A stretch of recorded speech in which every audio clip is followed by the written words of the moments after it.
মুআজ্জাজ মোহতারাম, আগত মুসল্লিয়ানে কেরাম, মুরব্বিয়ানে কেরাম, যুবক ভাইরা, পর্দার অন্তরালে মা ও বোনেরা, কচি কাঁচা শিশুরা, ওলামা এজাম রাহমানি ও রাহমাকুমুল্লাহ, সকলে আবার আন্তরিক সালাম গ্রহণ করুন। আসসালামু আলাইকুম ওয়া রাহমাতুল্লাহি তাআলা ওয়া বারাকাতুহু।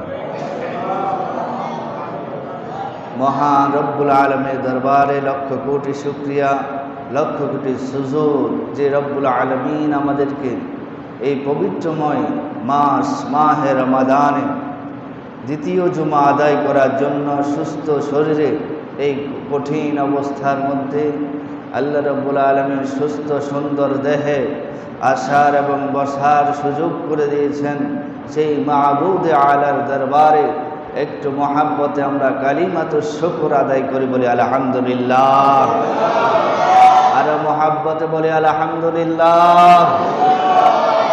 লক্ষ কোটি দরুদ ও সালাম আকায়ে নামদার তাজদার মদিনা, দো জানের বন্ধু নবী এখনো সেই রওজা পাকে রব্বি হাবলি উম্মতি, বলে উম্মতের জন্য কাঁদছেন, বলি সুবহানাল্লাহ। আজকের বিষয় হচ্ছে আপনাদের সামনে যাকাত ও রমজান সম্পর্কে ইনশাআল্লাহ আলোচনা করব। আল্লাহ রাব্বুল আলামিন আমাদেরকে পৃথিবীর জমিনে দুইটি প্রিয় বস্তু আমাদের জন্য দুনিয়ার জমিনে সবচেয়ে বেশি প্রিয় বস্তু দিয়েছেন। একটি হলো মানুষের কাছে তার সম্পদ, আরেকটি হলো তার সন্তান। পৃথিবীর জমিনে মানুষ এমন কিছু আছে যারা সন্তানের চেয়েও সম্পদকে বেশি দামি মনে করে, ঠিক না? এমনও ঘটনা ঘটেছে যে বিদেশ থেকে আসবে, শিশু সন্তানকে মেরে তার পেটের ভিতর স্বর্ণের খনি নিয়ে আসতেছে, বলুন না নাউজুবিল্লাহ। তাহলে আমাদের কাছে বর্তমানে এমন অবস্থা, আমরা সম্পদকে বেশি দামি মনে করি সন্তান সন্ততির চেয়ে। আমরা আমাদের সম্পদকে এত বেশি দামি মনে করি, নিজের সন্তানকে মেরে আমরা পেপার পত্রিকা বিভিন্ন অনলাইন নিউজে দেখেছি, নিজের সন্তানকে মেরে তার পেট কেটে ওই পেটের ভিতর করে স্বর্ণ নিয়ে আসতেছে, বলুন না নাউজুবিল্লাহ। মানুষ কত নির্মম হতে পারে, মানুষ কত লোভী হতে পারে। মানুষকে আল্লাহ রাব্বুল আলামিন সৃষ্টি করেছেন কুলিকাল ইনসান ও হালুয়া। আল্লাহ প্রত্যেকটি মানুষকে লোভ দিয়েছেন মানুষকে মধ্যে, কিন্তু মানুষ এত নিষ্ঠুর লোভী হতে পারে এটা ধারণার বাইরে। আল্লাহ রাব্বুল আলামিন এই জন্য বলেছেন, ও আমার বান্দারা শুনে রাখো, আমি রব্বুল আলামিন তোমাদেরকে ঘোষণা করে দিচ্ছি, লান তানালুল বিররা হাত্তা তুনফিকু মিম্মা তুহিব্বুন। তুমি কখনো পুণ্যবান হতে পারবে না যতক্ষণ না তোমার প্রিয় বস্তু আমি রব্বুল আলামিনের রাস্তায় তুমি যতক্ষণ ব্যয় করবা না, ততক্ষণ পর্যন্ত তুমি কখনো পুণ্যবান মুত্তাকি ফরেজগার হতে পারবে না, বলুন না সুবহানাল্লাহ। আল্লাহ বলছেন যে বান্দা, তুমি যতক্ষণ না তোমার প্রিয় বস্তু আমি রব্বুল আলামিনের রাস্তায় তুমি যদি ব্যয় না করো, ততক্ষণ পর্যন্ত তুমি পুণ্যবান মুত্তাকি ফরেজগার হতে পারবে না। আফসোস, আমরা মুসলমান বর্তমানে আমরা এই মাহে রমজান এসেছি, যাকাতের বিষয়টা আমরা অনেকে ভুলে গিয়েছি। অনেক মুসলমান আমরা কোটি কোটি টাকার সম্পদ বিভিন্নভাবে ব্যাংকের মধ্যে গচ্ছিত আছে, কিন্তু আফসোস বর্তমানে বাহানা দিয়ে যার কোটি কোটি টাকার সম্পদ আছে, সে ব্যাংক থেকে লোন নিয়ে আরো কোটি টাকা জমা করে সে বলে যে আমার তো লোন আছে, আমি কিভাবে যাকাত দেব, বলুন না নাউজুবিল্লাহ। অর্থাৎ যাকাত না দেওয়ার বাহানা দেখাচ্ছে। এই রকম যারা বাহানা দিবে, আমার রাসূল বলেছেন, পৃথিবীর জমিনেও আমার উম্মতটা শুনে রাখো, আমি যখন কাউকে কোনো দেশের মধ্যে প্রেরণ করতাম, তাকে কিছু আদেশ দিয়ে প্রেরণ করতাম। কিতাবুজ যাকাত বুখারী এবং মুসলিম শরীফের হাদিস মিশকাতুল মাসাবির প্রথম হাদিস কিতাবুজ যাকাতের মধ্যে আন আবি মুসা আশআরী রাদিয়াল্লাহু তাআলা আনহু قال لما بعث معاذا আল্লাহ রাসূল যখন মুআজ রাদিয়াল্লাহু তাআলা আনহুকে ইয়ামান দেশে প্রেরণ করতেন, লম্বা বাআসা মুআযান ইলাল ইয়ামান, আমার নবী যখন হযরত মুআজ বিন জাবাল রাদিয়াল্লাহু তাআলা আনহুকে ইয়ামানের দিকে প্রেরণ করতেন, তখন আমার নবী নসিহত করতেন, ও মুআজ শুনে রাখো, ফাদউহুম শাহাদাতান আল্লা ইলাহা ইল্লাল্লাহ ওয়া আন্না মুহাম্মাদার রাসূলুল্লাহ। ও মুআজ শুনে রাখো, তুমি যখন ইয়ামানের দিকে যাবা, যখন তাদেরকে প্রথমে কালিমার দাওয়াতটুকু দিয়ে দিবা, বলুন না সুবহানাল্লাহ। যদি সে কালিমাটা মানে, আল্লাহ নবী বলছেন ফাইন আতাহুম লিযালিকা, যখন সে কালিমা মানবে, সে এটাকে অনুসরণ করলো, ফাইনাল্লাহা কাদ ফারাদা আলাইকুম খামসা সালাওয়াতিন ফিল ইয়াউমি ওয়াল লাইলা, যে আল্লাহ রাব্বুল আলামিন তার জন্য 5 ওয়াক্ত নামাজ ফরজ করেছে। এই বিষয়টা তাকে বলে দিবা, এই মুসলমান, তুমি ঈমান গ্রহণ করার পর, হে মানুষ, যখন তুমি মুসলমান হইলা, তোমার উপর 5 ওয়াক্ত নামাজ ফরজ হয়ে গেছে। আল্লাহ নবী আরো বলতেন ফাইনহুম আতাউ লিযালিকা, যদি 5 ওয়াক্ত নামাজের কথা সে স্বীকার করলো, মানলো, তারপরে তুমি তাদেরকে বলে দিবা ফাইনাল্লাহা কাদ ফারাদা আলাইকুম সাদাকা, তোমার উপর সদকা অর্থাৎ যাকাত তোমার উপর ফরজ হয়েছে। যদি তুমি তোমার পুরো বছরের মধ্যে তুমি 7.5 ভরি স্বর্ণের পরিমাণ টাকা অথবা 52 তোলা রৌপ্যর পরিমাণ টাকা যদি তোমার কাছে 1 বছর গচ্ছিত থাকে, বর্তমান হিসাবে 52 তোলা রৌপ্যর দাম 80 থেকে 85 অথবা 90 হবে, এর বেশি হবে না। কারো কাছে যদি 1 বছর যদি হাওলাইনে হল 1 বছর যদি তার কাছে থাকে, তাকে শতকরা 2.5 টাকা হারে যাকাত দিতে হবে, বলুন না সুবহানাল্লাহ। কত টাকা হারা? শতকরা 2.5 টাকা, অর্থাৎ 100 টাকায় 2.5 টাকা, 1 লাখ টাকা হলে তাকে 2,500 টাকা তাকে যাকাত দিতে হবে। ও মূসা, ও মুআজ বিন জাবাল, শুনে রাখো, ওই ব্যক্তির উপর যদি যাকাত ফরজ হয়, তুমি তাদেরকে যাকাত দিতে বলবা, কারণ তুখাযু মিন আগনিয়া ইলাল ফুকারা, এই সদকায়ে ওয়াজিবা, এই যাকাত তোমরা যারা ধনী আছে তাদের থেকে উঠিয়ে গরিবদেরকে দিয়ে দেবা, বলুন না সুবহানাল্লাহ।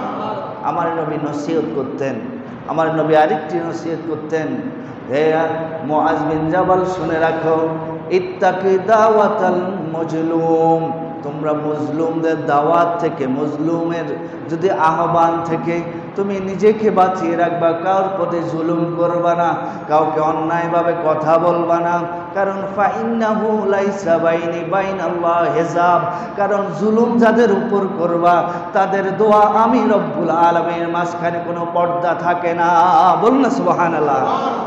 আজকে জুলুম হচ্ছে না, আল্লাহ বলছেন যে মজলুম হবে, তার মাঝখানে এবং তার কাছে সে যদি ফরিয়াদ করে, ওই মজলুম ব্যক্তির দোয়া আল্লাহ রব্বুল আলামিন কবুল করে নেন, মাঝখানে কোনো হেজাব থাকে না।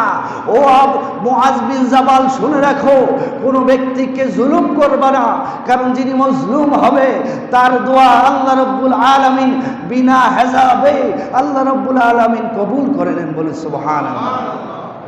আফসোস, আজকে মুসলমান একে অপরকে জুলুম করতেছে। আজকে প্রত্যেক মসজিদের মধ্যে, প্রায় মসজিদে দেখি যারা ইমাম মুয়াজ্জিন যারা দায়িত্বে থাকে তাদের প্রতি এত খারাপ আচরণ করছে আজকে মুসলমান। এটা আরো বড় জুলুম। আমার ভাইরা, যে ইমামের পিছনে আপনি নামাজ পড়বেন, ওই ইমামের যদি সমালোচনা করেন, আপনি নিজেকে মনে করেন যে আমি সৌদি আরব গিয়ে ওখানে ফতোয়া দেখেছি, এইরকম কথা বলা, এটা কোনো শরীয়তের কোনো বিষয় নাই। ইসলাম বলছে যে ইমামের পিছনে আপনি নামাজ পড়বেন, ওই ইমামের যদি সমালোচনা করেন, আপনার নামাজ কখনো হবে না। কারণ আপনি যখন পেছনে নামাজ পড়ছেন, ইক্তেদাইতু বিহাযাল ইমাম, আমি এই ইমামের অনুসরণ করছি, এই কথা বলেই আপনি কিন্তু পেছনে দাঁড়িয়ে যাচ্ছেন। আপনি ইমামের সমালোচনা না করে ইমামের সাথে ভালো ব্যবহার করেন, কারণ আল্লাহ রসুল বলেছেন যে তোমার সবচেয়ে বেশি উত্তম চরিত্র হচ্ছে তুমি আহসিন মান আসা ইলাইকা, যে তোমার সাথে খারাপ আচরণ করবে তুমি তার সাথে ভালো ব্যবহার করো। বলি সুবহানাল্লাহ। কিন্তু আফসোস আমরা দেখি আজকে বাংলাদেশ নয়, প্রায় দেশের মধ্যে, আমরা বিভিন্ন দেশে, আমি ইন্ডিয়া গিয়েছিলাম, সেখানেও দেখেছি আজমির, বেরেলি, যে আজকে মুসলমান সমাজে যারা ইমাম তাদেরকে তারা মূল্যায়ন করতে চায় না। সাধারণ মুসলমান এমন হয়ে গেছে, কারণ আজকে মুসলমান মসজিদে এসে বেশি থাকার সময় নাই। মুসলমানের মসজিদ এখন বেশি ভালো লাগে না। এখানে 2 মিনিট যদি দেরি হয়, 5 মিনিট যদি সময় লিঙ্গার হয়, তার মাথার মধ্যে টেনশন এসে যায়। শয়তান এমনভাবে ওয়াসওয়াসা দেয় কখন মসজিদ থেকে যাব। এই জন্য বলা হয় আল মুমিনু ফিল মসজিদে কাসসামাকে ফিল মা। মুমিন ব্যক্তি যখন মসজিদে আসবে, মাছের মধ্যে যেমন, পানির মধ্যে যেমন মাছ থাকতে ভালো লাগে, মুমিন মসজিদে আসলে তার বৈশিষ্ট্য হলো তার মসজিদে থাকাটা বেশি ভালো লাগে। বলুন না সুবহানাল্লাহ। মুমিন ব্যক্তির বৈশিষ্ট্য হচ্ছে মসজিদে আসলে তার মনটা শীতল হয়ে যাবে, কারণ মসজিদ হচ্ছে আল্লাহর ঘর, এটা জান্নাতের বাগান। বলুন না সুবহানাল্লাহ। তো জান্নাতের বাগান থেকে কি চলে যাইতে বেশি মনে চায় নাকি থাকতে মনে চাইবে? তাহলে আজকে মুসলমান কেন? এই জন্য বলা হচ্ছে আল মুনাফিক ফিল মসজিদে কাত্তাইরিক ফিল কাবসে, যে মুনাফিকের অবস্থা এমন, সে মসজিদে আসলে পাখি যেমন তার খাঁচার মধ্যে ঢুকলে কখন বের হবে এই চিন্তায় থাকে, আর মুনাফিকের অবস্থা মসজিদে এমন, সে মসজিদে আসলে কখন সে বাড়ি যাবে, কখন বাইরে গিয়ে সমালোচনা করবে, কখন বাইরে গিয়ে সে একজন ইমামের সমালোচনা করবে, কতক্ষণ মানুষের মধ্যে সে ঝগড়া বিবাদ সৃষ্টি করবে, ফিতনা ফাসাদ সৃষ্টি করবে। রসুলের জামানার মধ্যে ওই মুনাফিকরা ইসলামের সবচেয়ে বেশি ক্ষতি করেছে, ঠিক কিনা? সে আব্দুল্লাহ ইবনে উবাই ইবনে সালুল, যে সৈয়দুল মুনাফিক, রইসুল মুনাফিক ছিল, সে রইসুল মুনাফিক আমার রসুলের পিছনে নামাজও পড়তেন, ঠিক কিনা? আপনারা শুনেছেন, রসুলের পিছনে নামাজও পড়েছেন, পাগড়িও ছিল, জুব্বাও ছিল, কিন্তু মসজিদ থেকে বের হয়ে রসুলুল্লাহর মুসলমানদের বিরোধিতা করতেন। বলুন না নাউজুবিল্লাহ। এরকম নামদারি মুসলমান আমার ভাইয়েরা হয়েন না। আজকে শুধু এই বাংলাদেশ নয়, সব জায়গার মধ্যে আজকে মুসলমান কামারের কাছে কোরআন পড়ার মতো হয়ে গেছে, যে নিজে বেশি ভালো মনে করি। আপনি দেখবেন যিনি specialist in doctor, who is doctor, he is specialist in doctor, who is specialist in Quran and hadith, he is specialist in Quran in sunnah, you have to go there is no go to doctor. আপনি যে ব্যক্তি doctor নয়, আপনি যদি তার কাছে যাই কোরআন হাদিসের কথা, ডাক্তারের কথা বলেন, তাকে আপনি কি চিকিৎসা সেবা পাবেন? যে ডক্টর হবে তার কাছে যাইতে হবে। যদি সে হাতুড়ি ডাক্তার হয়, তখন আপনার অপারেশন করতে যেয়ে তার কেচিটা আপনার পেটের ভিতর থেকে যাবে, ঠিক কিনা? এরকম বাংলাদেশে অহরহর ঘটনা হচ্ছে।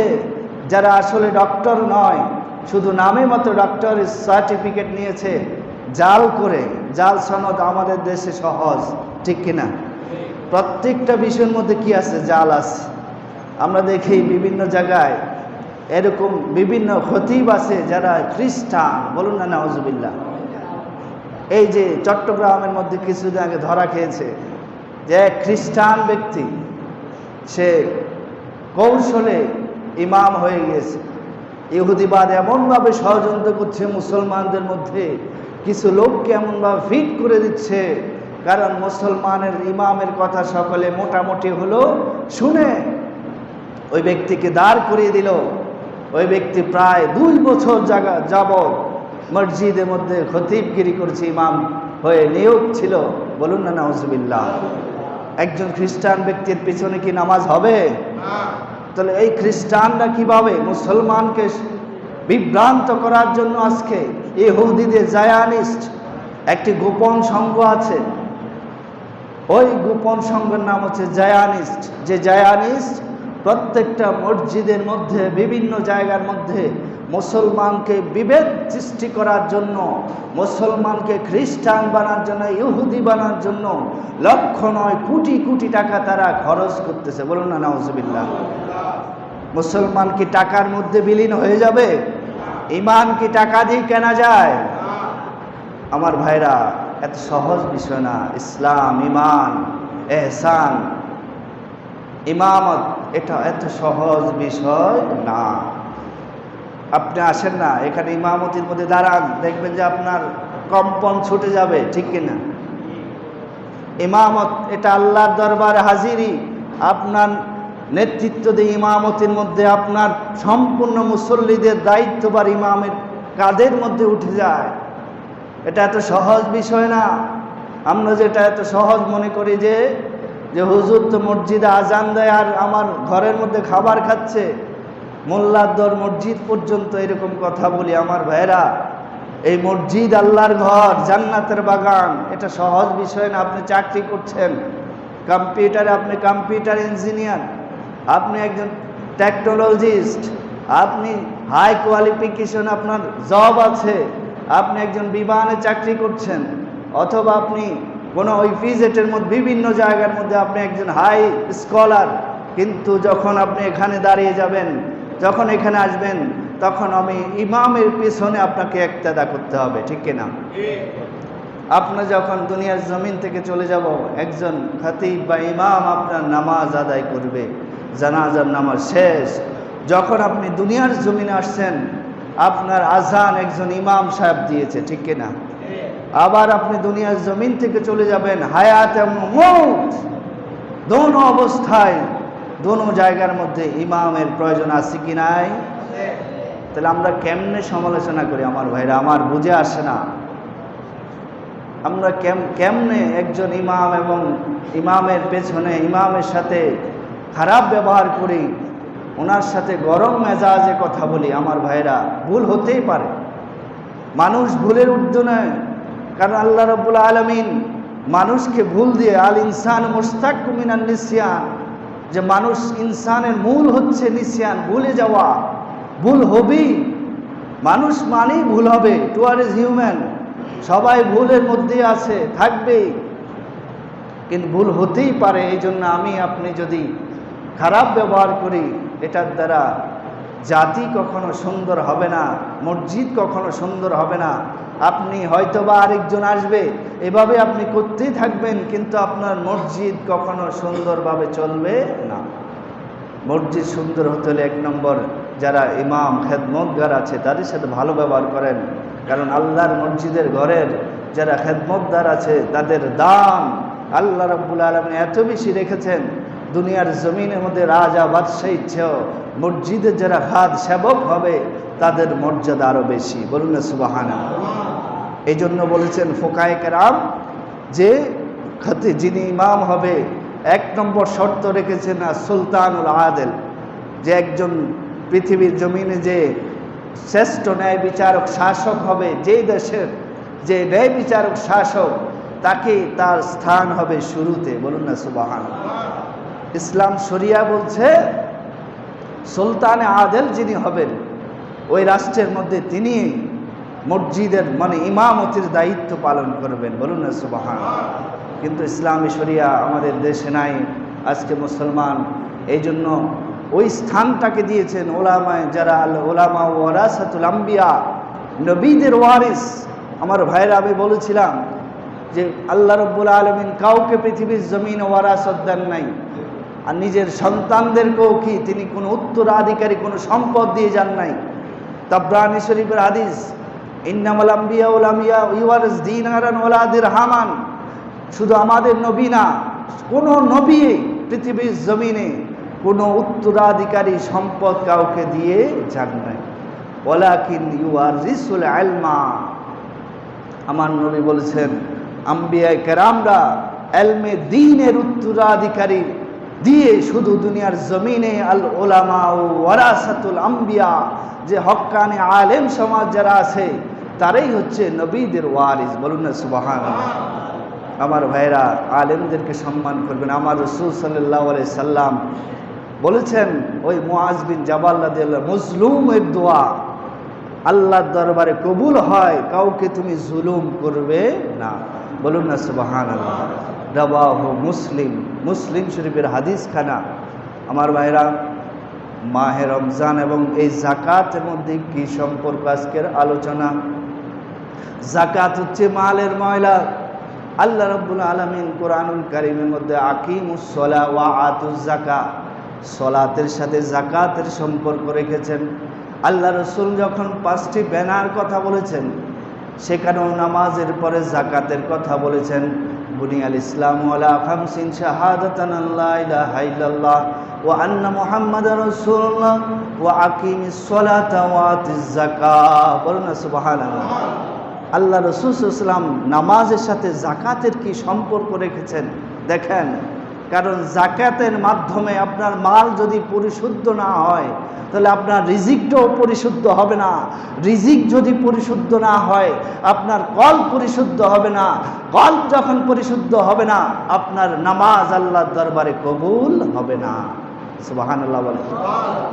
দেখেন, এই জন্য কত হিকমত। আকিমুস সালাহ ওয়া আতুজ যাকাত, তোমরা নামাজ কায়েম করো, নামাজ আদায় করো এবং যাকাত প্রদান করো। এই যাকাতের মাধ্যমে তোমার মালের সম্পদের পবিত্রতা নিশ্চিত গ্যারান্টি আল্লাহ রাব্বুল আলামিন দিয়ে দিবে। বলুন না সুবহানাল্লাহ। আমার ভাইরা, আমার নবী বললেন, যারা যাকাত দিবা না, দুনিয়ার জমিনের মধ্যে যাকাত দিলা না, আমি রাসূলুল্লাহ তোমাদেরকে জানিয়ে দিচ্ছি।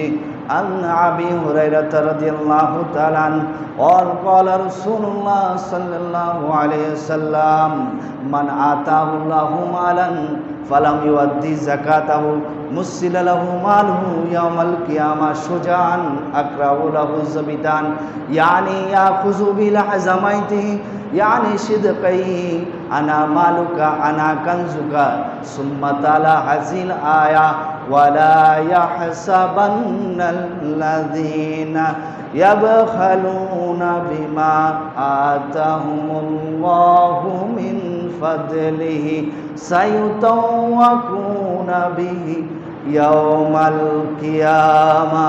বলুন না সুবহানাল্লাহ।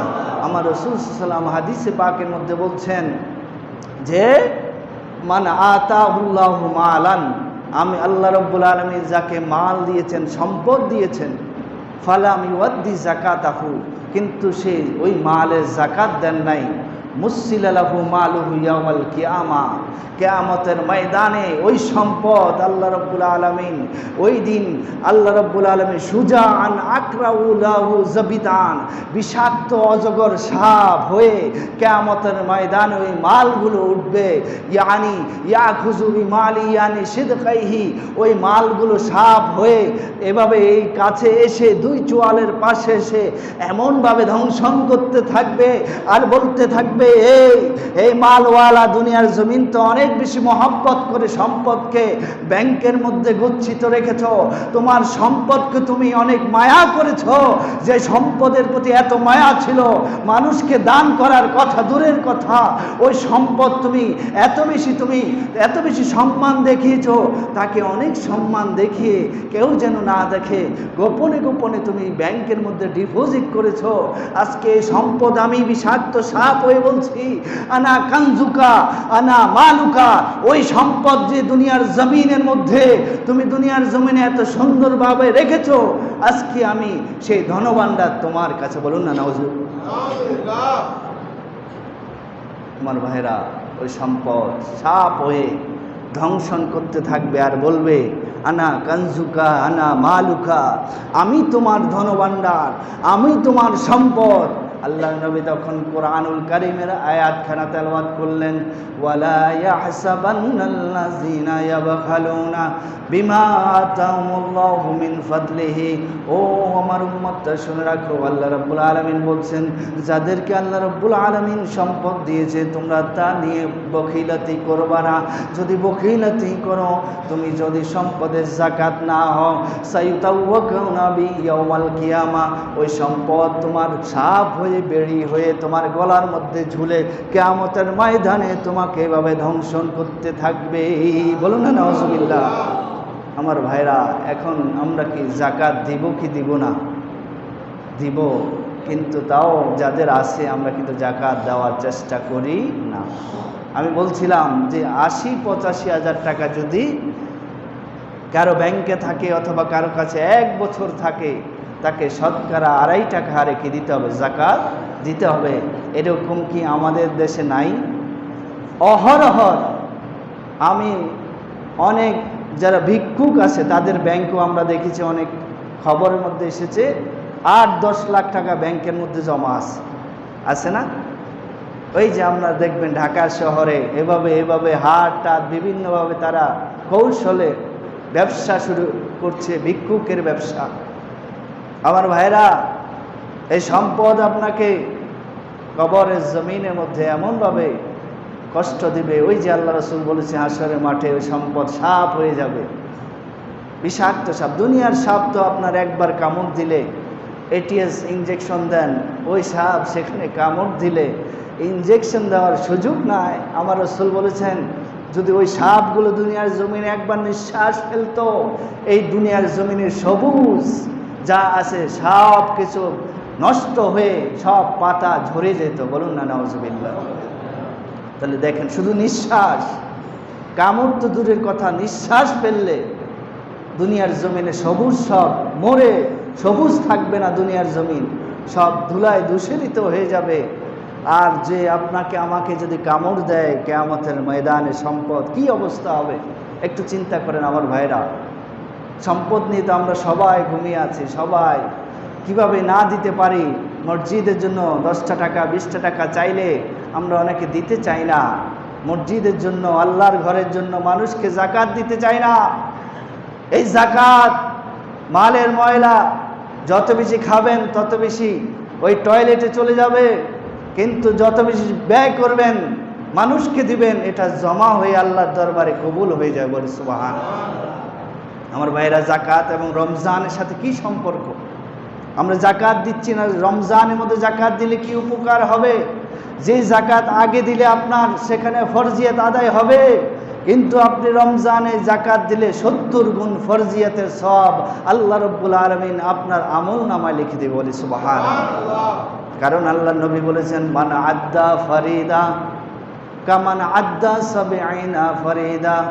রমজানের মধ্যে আপনি একটি ফরজ আদায় করলে 70টা ফরজের সওয়াব আপনি পাবেন। এই যাকাতকে আমি যদি আপনি না দেই, আজকে অনেকের কোটি কোটি টাকার সম্পদ, কিন্তু যথাযথভাবে আমরা যাকাত দিচ্ছি না। আমার ভাইরা, আমি বিভিন্ন টেলিভিশনের মধ্যে বলে থাকি, আমাদের দেশে যদি যাকাত যদি যথাযথভাবে দিত, এই দেশের মধ্যে কখনো কোনো দরিদ্র কোনো পরিবার থাকতো না। কিন্তু দিচ্ছে না, দুঃখের বিষয়। আপনার এলাকার মধ্যে 5-10 জন গরিব আছে, আপনি সিলেকশন করে যারা কোটি টাকার সম্পদ শতকরা 2.5 টাকা হারে যদি সঠিকভাবে আপনি যাকাত দেন, লিস্ট করে এবছর আমি 5 জনকে যাকাত দিব। আপনার যত সম্পদ আছে এই এলাকার যারা ধনী আছে তাদের লিস্ট করে, আপনার যারা মহল্লার মধ্যে আছেন সকলে মিলে যদি লিস্ট করে সুন্দরভাবে ওই যাকাত যারা গ্রহীতা পাবেন তাদেরকে ডাকার প্রয়োজন নাই। তাদের ঘরে ঘরে যে আপনি একটি যাকাতের টাকা দিয়ে তাকে একটা সিএনজি কিনে দেন, তাকে গরু কিনে দেন, তাকে সেলাইয়ের মেশিন কিনে দেন, আগামী বছর যেন সে যাকাতের জন্য না আসে। বলুন না সুবহানাল্লাহ। আমরা কি এটা করি? আমরা নাম কষ্টে ডাক দিয়ে 200 টাকা 500 টাকা দিয়ে তাদেরকে বিদায় করে দেই।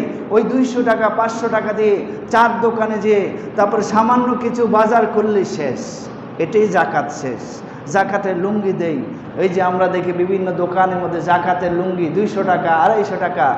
এটা আরও তাদের নিজেদেরকে, মানুষকে যারা গরিব আছে তাদেরকে ঠকানো। আমার ভাইরা, এটা জাকাত, এটা আপনার জন্য আপনারও ফরজ, আর গরিবের এটা হক, অধিকার, রাইট।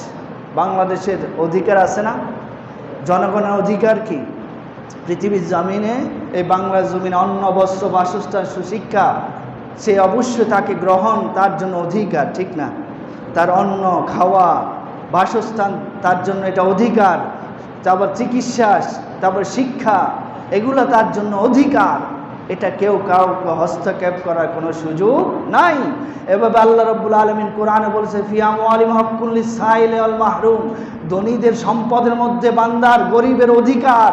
এই যাকাত এটা তাদের জন্য অনুকম্পা না, দয়া না, এটা হচ্ছে তাদের অধিকার। এই অধিকার থেকে যারা বঞ্চিত করবেন, কিয়ামতের ময়দানে তাদের ছাড় হবে না। আমার ভাইরা, সময় নাই, অনেক কথা ছিল। আজকে মুসলমান আমরা, আজকে এমনভাবে আমরা যাকাত থেকে দূরে সরে যাচ্ছি, এই জন্য আল্লাহর গজব, এই করোনা মহামারী সে গজব আসতেছে, ঠিক কিনা? গজব তখনই আসে যখন মানুষ অন্যায়ের মধ্যে বেশি লিপ্ত থাকে। আজকে আমরা জীবিকার মধ্যে আমাদের কষ্ট হয়ে যাচ্ছে। গরিব দুঃখীরা জীবিকা অর্জন করতে অনেক বেশি কষ্ট হচ্ছে। মধ্যবিত্ত পরিবারও জীবিকা অর্জন করতে অনেক কষ্টের মধ্যে পড়ে যাচ্ছে। আল্লাহ রাব্বুল আলামিন যেন আমাদের এই গজব থেকে সকলকে রক্ষা করে। সকলে বলে আল্লাহুম্মা আমিন। ওয়া মা আলাইনা ইল্লাল বালাগ। আসসালামু আলাইকুম ওয়া রাহমাতুল্লাহি তাআলা ওয়া বারাকাতুহু।